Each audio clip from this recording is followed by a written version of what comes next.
What's up, guys? Welcome back to another trade recap. I've been away from the charts for a few days, but we are back at it. So let's do a trade recap for today. As you can see, we are in a very difficult range on all of the assets. The only idea I had was, since this is a very bullish closure, I wanted the YM to sweep the high of the current or the previous month. And also we have a PSP on the NQ and ES, so that should keep this high protected. And other than that, I did not really have any certain bias for today, because if we want to look for shorts, look at the NQ. The way this candle closed and expanded super high, like very deep into the highs, that is not a good sign that we want to go for reversal. But it could be, because this does not have a wick. And so yeah, those were some of the reasons I was not very sure about the bias. But still, if you're patient with your setup, you can find something. So in the morning, when I was looking at the charts before the 10 a.m., this range of price action was very confusing for me until, so if you're patient, you always get what you want. So in the morning, when you go to the chart and you do not see anything clear, just wait, just be patient. Once the market does the manipulation, and then it gives you the clear direction. Look at this. So YM manipulates the previous day's low, creating the SMT with NQ and ES. And then after we get this closure, look at this, how clean this is. Even you don't have to look for this high right here, just this one. We have the sweep of the low, C2 closure, C3 to this high. You don't have to even target this one, which price did ended up going there, but this would be the easiest target.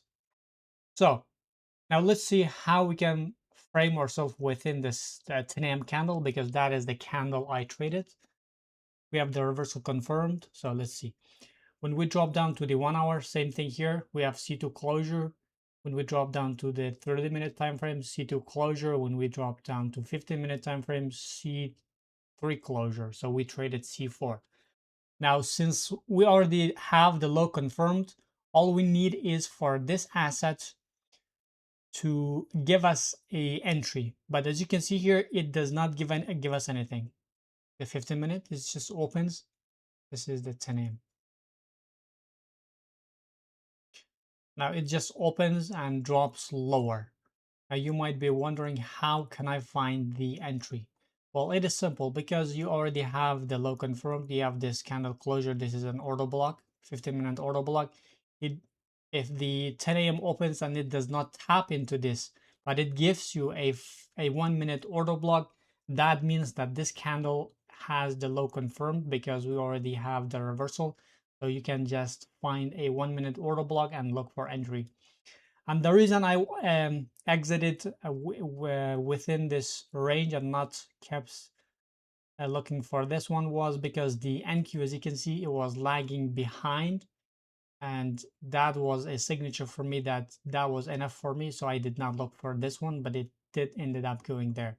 So let's see how I found a 1-minute order block within this candle to trade it to the high. So let's drop down to 1-minute time frame. Obviously, when the 10 a.m. opens, right here, drops to this gap. So once we tap into this gap, that is it. That confirms the low of the 10 a.m., which are tapped into a relevant level. Even if we do not have any certain level or any specific level here, because we do have a level on the 1-minute time frame. So all we need is for the 15-minute to tap into this and then close above this. This makes this a 1-minute order block. I entered right here, targeting this high. It was a 1 to 2 hour trade. Very simple and easy to spot. All right, guys, that is it for today.